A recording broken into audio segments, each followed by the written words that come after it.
Je suis Anne Pioz, psychothérapeute et je vous accompagne à retrouver une relation sereine et intuitive avec votre alimentation. La pleine conscience du pouvoir est un podcast qui vous accompagne à reprendre le pouvoir dans votre relation avec la nourriture, à sortir des injonctions de la culture des régimes et à ne plus vous sentir seul avec tout ça. Dans ce podcast, je partage des outils, des réflexions. Je vous parle aussi de pleine conscience et d'introduire dans votre quotidien plus d'observation de votre propre fonctionnement. Je vous propose également des témoignages de femmes et d'hommes qui vivent ou ont vécu un trouble du comportement alimentaire ou une relation compliquée avec leur alimentation.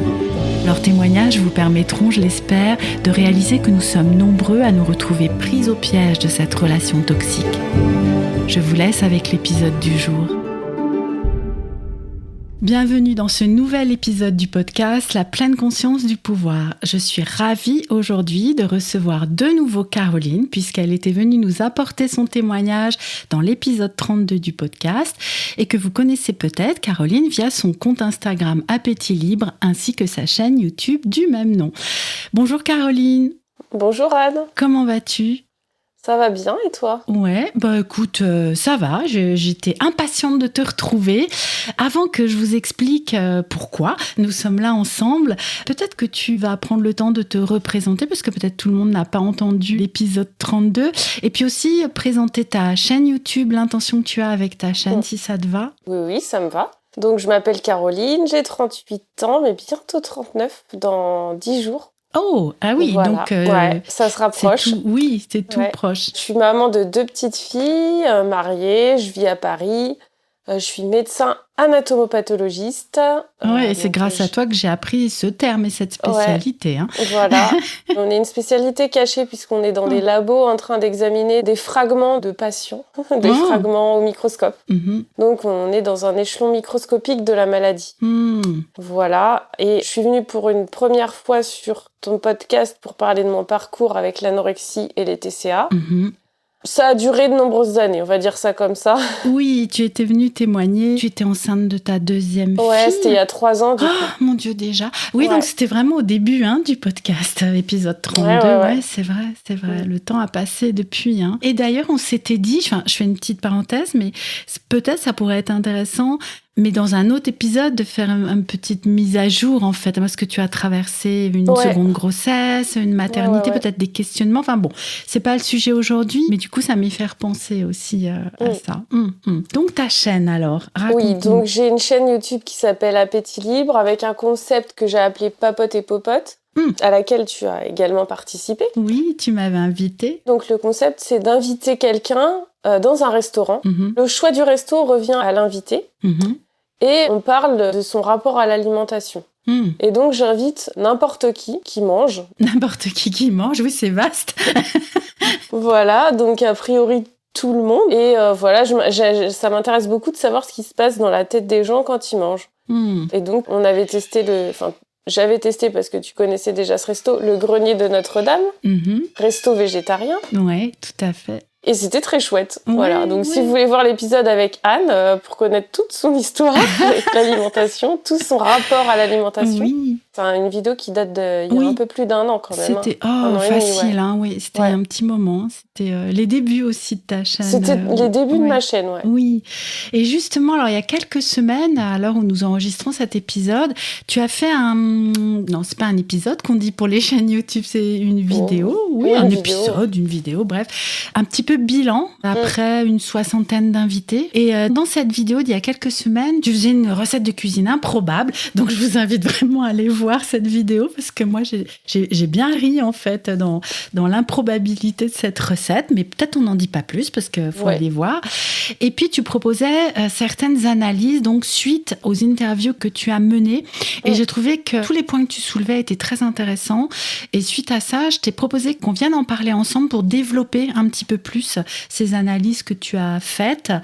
Donc, voilà pourquoi nous sommes là aujourd'hui. Donc, je ne sais pas encore à l'heure où nous enregistrons comment je vais appeler cet épisode, mais peut-être vous aurez déjà une petite idée des thèmes qu'on va aborder là.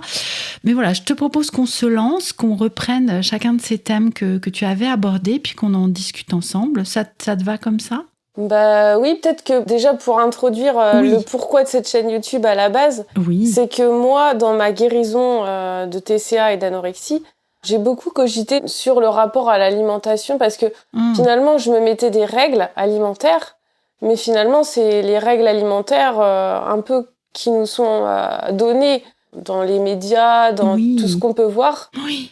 Et donc, je me suis beaucoup questionnée sur comment ça se fait que tout le monde n'a pas un TCA, tout le monde n'est pas dans ce rapport compliqué à la nourriture, puisqu'en fait, on est tous confrontés un peu, on vit tous dans cette société qui nous abreuve de messages diététiques.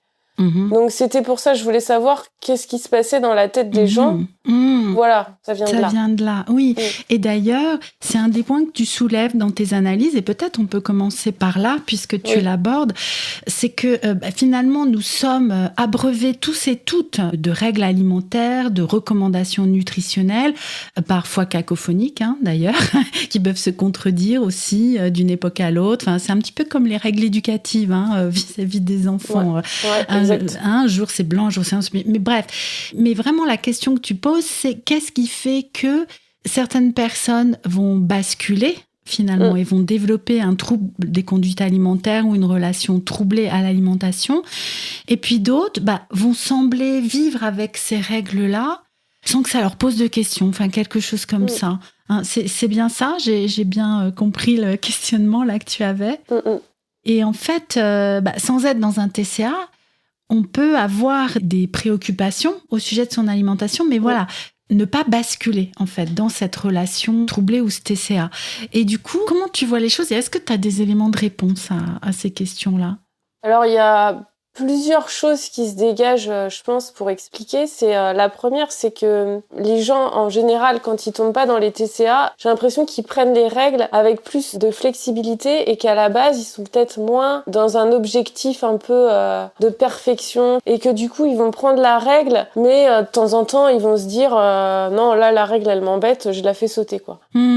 Alors que vraiment, les personnes qui vont aller dans le TCA, c'est vraiment des gens qui sont très... je pense perfectionnistes, minutieux, ils vont vouloir aller au bout des choses. Et du coup, ils font les choses parce que ne pas les faire, ça va leur provoquer une culpabilité et un sentiment qu'ils ne peuvent pas gérer, en fait. Oui, donc, en fait, ils sont obligés de faire la règle parce que la vision et la sensation d'un échec leur est pas tolérable. Donc, c'est pour ça qu'ils vont avoir plus de propension à se mettre dans ces trucs extrêmes et rigides. Oui, c'est ça. C'est-à-dire que, pour reformuler ce que tu disais, et voir si je t'ai bien suivi, en fait, ces règles, comme on les entend de toute façon, où on les lit, c'est des sujets de conversation tout le temps, toute la journée, à la télé, dans les médias, bref. Donc, on est tous imbibés finalement de ces règles-là. Tu sais, ça me fait penser à ce que disait Charles Brumeau dans l'épisode qu'on avait fait sur l'éducation alimentaire. Ça va être comme des guides en fait, des rails. On le sait, c'est ok. Je sais pas, qu'est-ce qu'on pourrait prendre comme règle. Ça peut être une bonne idée de cuisiner des aliments bruts, non transformés, et de pas manger des aliments transformés tous les jours, toute la journée. Je sais pas quoi. Bon, je vais dans des extrêmes, mais donc ok, on sait que c'est une bonne idée, mais si on le fait pas tous les jours, on va pas se prendre la tête avec ça, quoi. Va pas y avoir une focalisation, va pas y avoir une préoccupation, en fait, une charge mentale par rapport à ça. C'est ça. Et les personnes qui développent un TCA vont plutôt être des personnes, et c'est vrai que je te rejoins là, même si c'est pas la seule explication, bien sûr, puisqu'encore une fois, c'est un puzzle, etc. Mais une des pièces du puzzle, ça va être une forme de perfectionnisme, de rigidité et d'angoisse qui va se développer si on ne suit pas la règle, finalement. Et si on se met en échec vis-à-vis de cette règle. Et moi, je suis aussi avec, et tu en parles dans la vidéo, la frontière, en fait, de toutes ces personnes dont j'ai pu faire partie, qui vont transgresser la règle quand même, mais qui vont quand même ressentir de la culpabilité, pour qui ce sera pas confortable en fait, sans aller jusqu'à un trouble alimentaire. Et ça, tu l'as senti, je crois, chez les personnes que tu as reçues. Oui, dans tous les cas, si la personne finalement transgresse un petit peu la règle et n'est pas hyper rigide, dans tous les cas, elle a quand même à minima une alimentation troublée, parce que du coup, c'est dur de dire qu'on a mal fait, donc on culpabilise. Enfin, je pense que les gens culpabilisent un minimum. Donc, en fait, dans tous les cas, dès qu'on se met des règles trop strictes, à moins d'être quelqu'un qui s'en fout, enfin, je sais pas si ça existe, peut-être ça existe. Hein. Ou quelqu'un qui suit les règles, c'est pas qu'elle s'en rend pas compte, mais en fait, c'est un non-sujet, tu vois.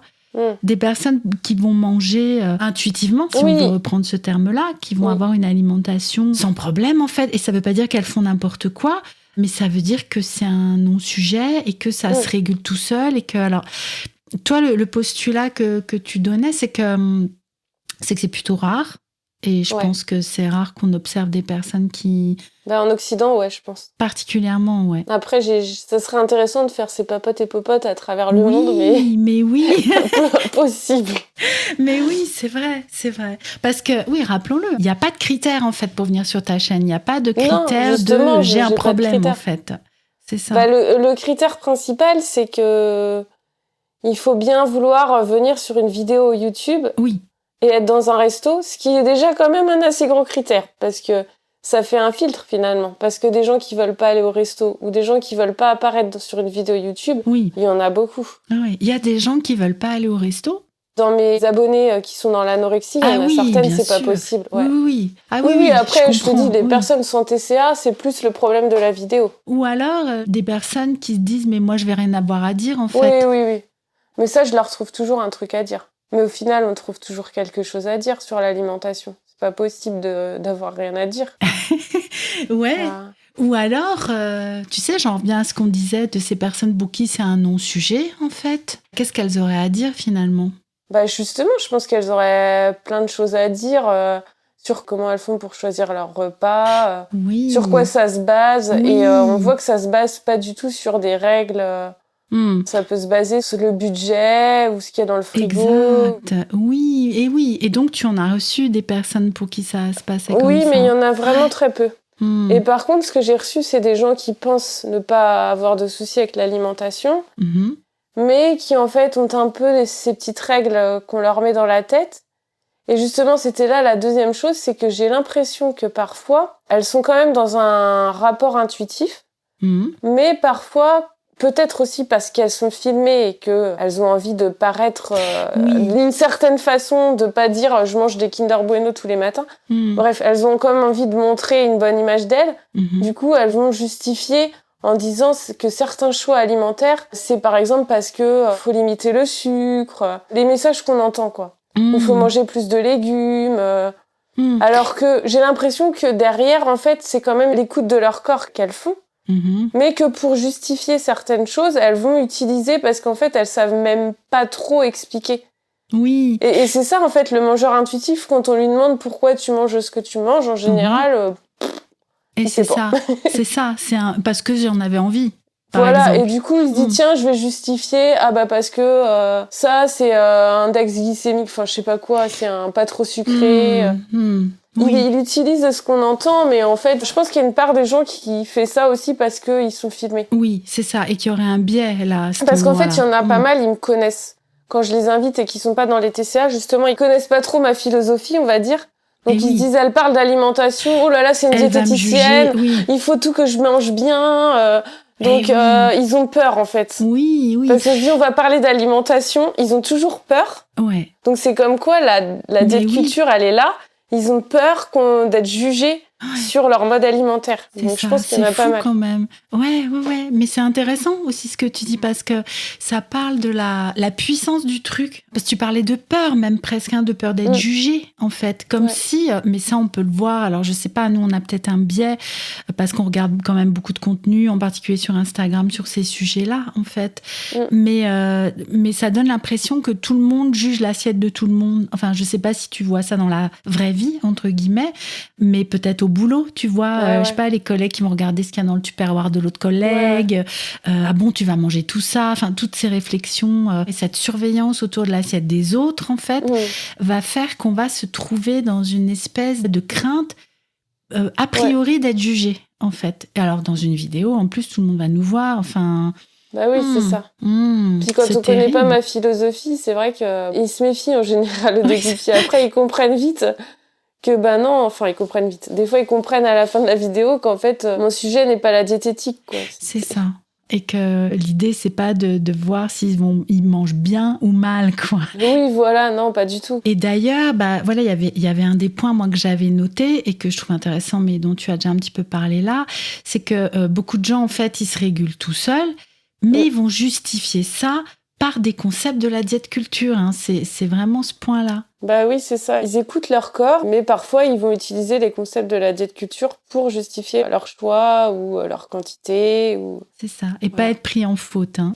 Alors, un point aussi que je trouve intéressant, même si on en a un petit peu parlé aussi, c'est un peu tout le mélanger finalement, mais peu importe, c'est que tu disais, finalement, en tout cas dans ce que tu as pu constater et entendre, personne n'est fondamentalement en paix avec son alimentation et en particulier avec son poids. Alors ce sujet du poids, il arrive forcément quand tu parles de relation avec l'alimentation ? Ouais, je pose toujours la question aux gens qui n'ont pas de TCA a priori, s'ils ont déjà essayé de perdre du poids, voire prendre du poids, ça a rarement arrivé. Oui. Et c'est souvent quelque chose que les gens ont déjà essayé de faire en fait. Que ça a débouché sur une perte de poids ou que ça n'a pas débouché sur une perte de poids.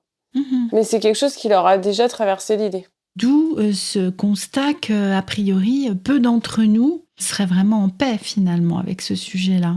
Il doit y en avoir, mais je les ai pas encore eus sur ma chaîne. Où sont-ils ? Ouais. Et hommes comme femmes ? Moi, je reçois plus de femmes, mais en fait, la plupart des personnes que j'ai eues sans TCA, c'était des hommes en fait. D'accord. Et souvent, l'injonction de perte de poids, elle peut venir d'un professionnel de santé plutôt. Parce qu'en général, les femmes, elles se mettent ça dans la tête toutes seules. Et les cas que j'ai eus, c'était parce que le médecin a dit « Faites attention, vous êtes limite sur l'IMC. » Et les hommes, alors, ils réagissaient comment, en tout cas dans ceux que tu as reçus ? Ceux que j'ai reçus, ils ont essayé de modifier un peu leur alimentation. Mais en fait, ça partait d'un constat que peut-être il y avait du trop en fait dans l'alimentation. Et c'est là où j'en reviens au fait qu'ils se rendaient compte que peut-être ils mangeaient au-dessus de leurs besoins. Donc en fait, ça restait plutôt dans une démarche de plus écouter son corps. C'est pas dans une démarche de vraiment aller au bout de sa restriction, de manger très peu de calories. Oui. Donc en fait, ils ont un peu rééquilibré, peut-être en mettant plus de légumes, manger plus varié, ce qui leur a permis de perdre du poids sans trop de difficultés, quoi. C'est différent, en fait. Parce que c'est ça aussi le problème des messages de santé publique, c'est qu'on nous donne un message diététique identique pour tout le monde. Exact. Mais le problème, c'est que dans tous ces messages, il n'y a jamais de connexion à ces signaux de faim, de satiété, de rassasiement, à ces envies. Donc du coup, oui, il y a peut-être des gens qui mangent de trop, vraiment, qui n'écoutent pas leur corps vraiment dans le sens trop. Ça existe aussi, donc c'est vrai que ces gens-là, la marche à suivre est pas du tout la même que quelqu'un qui serait déjà à l'écoute de ses besoins. Il pourrait pas manger moins, quoi. Oui, c'est ça. C'est ça, et finalement...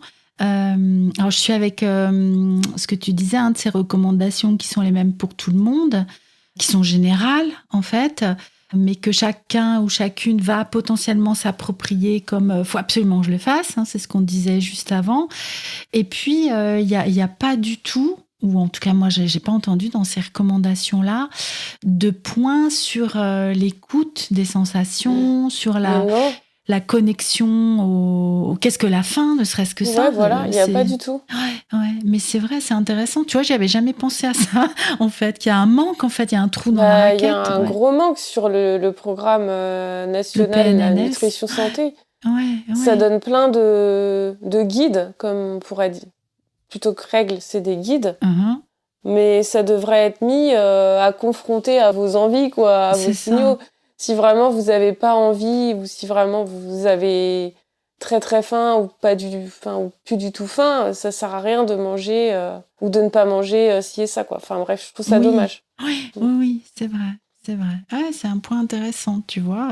Bon, écoute, je sais pas qui pourra le suggérer, mais en tout cas, ça pourrait être ajouté sans problème. Alors, il y a un point aussi que tu abordes à un moment donné, quand on reparle de ces injonctions, de ces règles à manger sain. Tu sais, les fameux 5 fruits et légumes par jour. Tu disais juste avant, sans personnaliser les choses, mais aussi sans prendre en compte le contexte social mental et économique des personnes. Oui. Et bon, j'en ai déjà parlé dans d'autres épisodes, mais moi, je trouve vraiment que c'est hyper culpabilisant, en fait, pour les personnes qui, au niveau budget, ne peuvent pas assumer ça. Et d'autant plus dans la période qu'on traverse en ce moment. Hein. Et tu as rencontré ça a été soulevé, ces sujets-là? J'ai rencontré une seule personne. Après, il y en a sûrement d'autres qui étaient en grande précarité. Oui. Et même malgré tout ça, il y avait quand même cette notion de il faut manger des fruits, il faut ci, il faut ça. Mmh. Alors pour le coup, cette personne avait de la chance puisqu'elle travaillait sur un marché.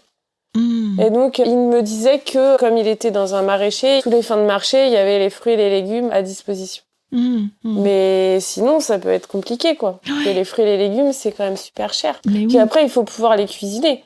Parce qu'en l'occurrence, lui, il vivait un peu à droite à gauche, sans possibilité de cuisiner, en fait.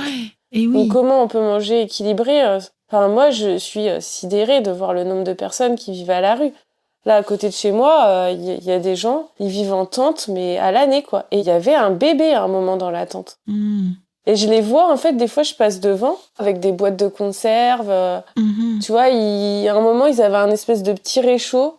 Ils réchauffaient des petits trucs, mais bon, enfin, c'est vraiment système D, quoi. Tu peux pas... Oui, il y a ces situations extrêmes, en fait, hein, et il y a tout un faisceau de personnes qui, économiquement, vont avoir cette impossibilité de répondre à ces critères, en fait, sans vivre à la rue, hein, même, voilà, en ayant un petit revenu et un...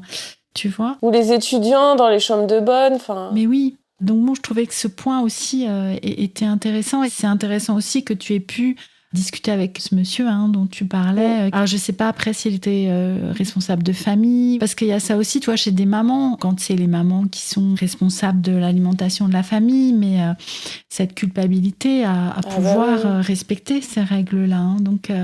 Je trouvais vraiment intéressant que tu abordes ce point-là aussi, en fait.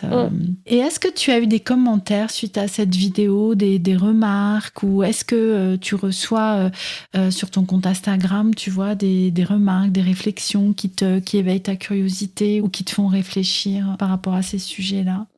Par rapport aux gens qui n'ont pas de TCA, non, j'ai pas eu trop de retours. Après, j'avais eu Nicolas Da Silva de Why Not Change. Il était venu et lui, il avait un parcours très intéressant parce qu'il a fait de la muscu et du bodybuilding un peu de haut niveau.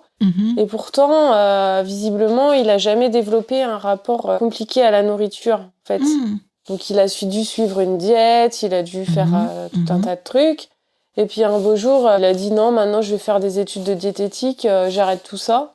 Et hop, il est revenu à son état antérieur. Et donc, ce qui allait en sa faveur, c'est que déjà c'est un homme et que en fait, il était au-dessus de son poids d'équilibre parce qu'il avait trop de muscles. Donc en fait, quand il a arrêté tout ça, il a perdu du muscle, mais il est resté dans un corps normé.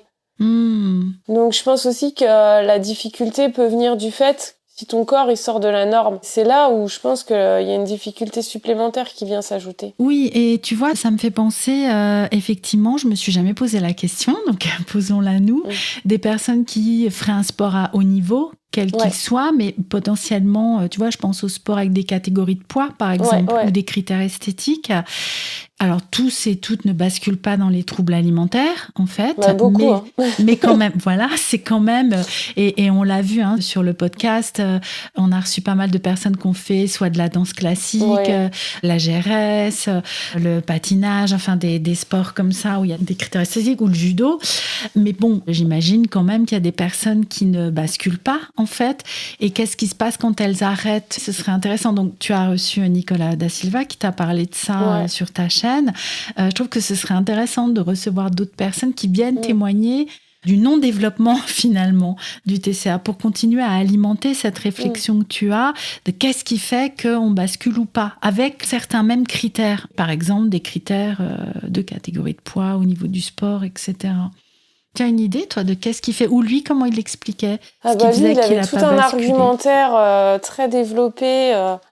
C'était hyper intéressant, parce que par exemple, lui, du jour au lendemain, il comptait ses calories et après, il a arrêté. C'est ça, mais sans problème, quoi. Demain, allez, hop, j'arrête, je passe à autre chose. Alors que là où toutes les personnes qui souffrent de TCA, elles comptent les calories, mais après, elles n'arrivent même plus à s'arrêter de faire ça. C'est ça. C'est vraiment compliqué. Faut faire une thérapie. Lui, hop, du jour au lendemain, hop, il s'arrête. Et donc lui, il partait du principe qu'il y avait quand même derrière tout ça déjà une personnalité et un gros mal-être qui venait justifier le régime ou la pratique sportive. Alors que lui, à la base, il n'était pas perfectionniste. Il avait commencé ce sport, mais ça venait pas d'un mal-être ou d'une volonté de se transformer.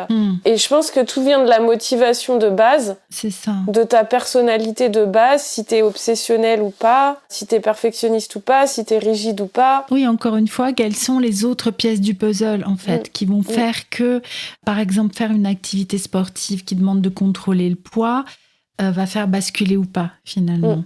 Par contre, il disait quand même à la fin qu'il conseille à personne de faire une démarche de perte de poids intentionnelle. Il le conseille pas.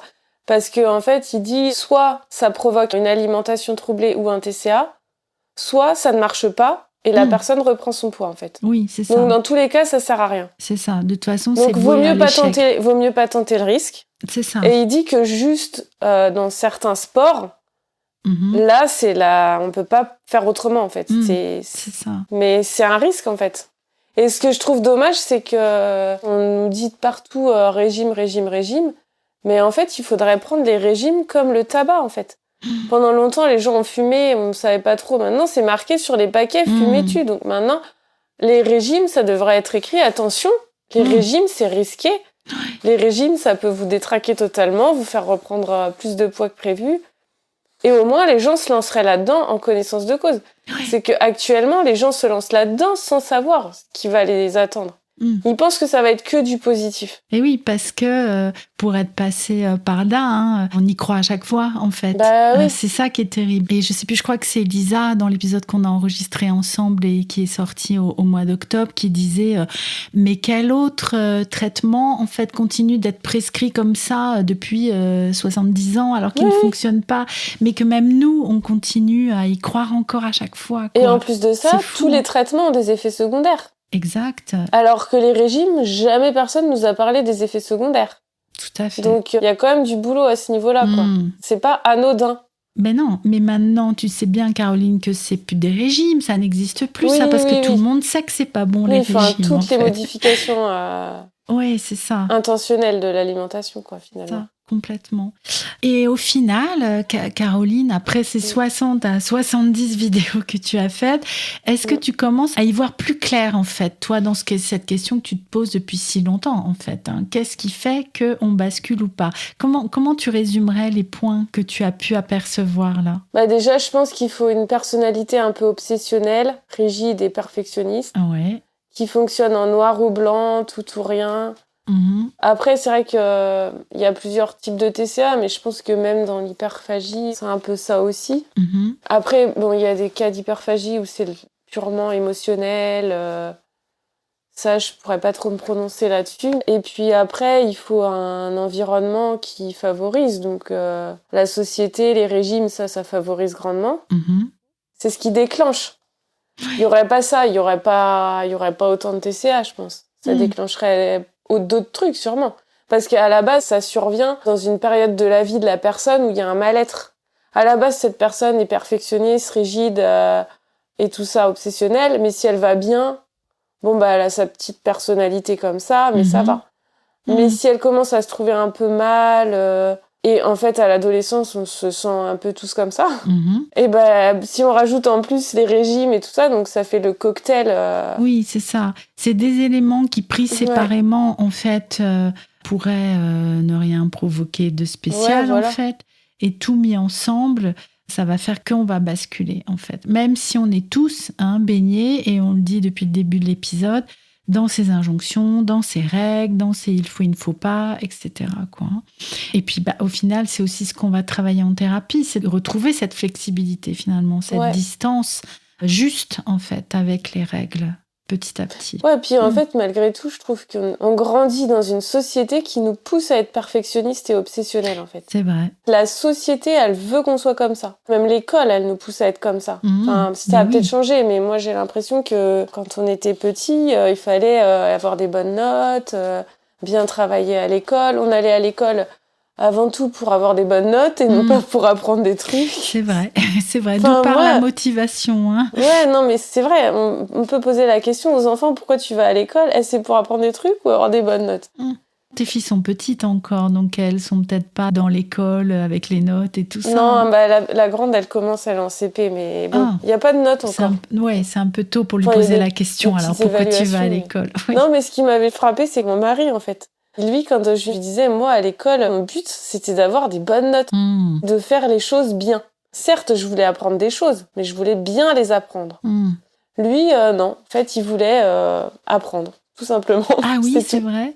Ouais, il est fils d'enseignant aussi, donc je pense qu'il a une vision différente de l'école. Oui, parce qu'il me semble que si on pose la question à des enfants ou des adolescents, qu'est-ce que tu aimes à l'école? Ils vont répondre les copains, les copains, la cour, les jeux, les machins, en fait. Et que la motivation pour aller à l'école, c'est de retrouver les copains, au final. Oui, bien sûr. Mais moi aussi, c'était les copines.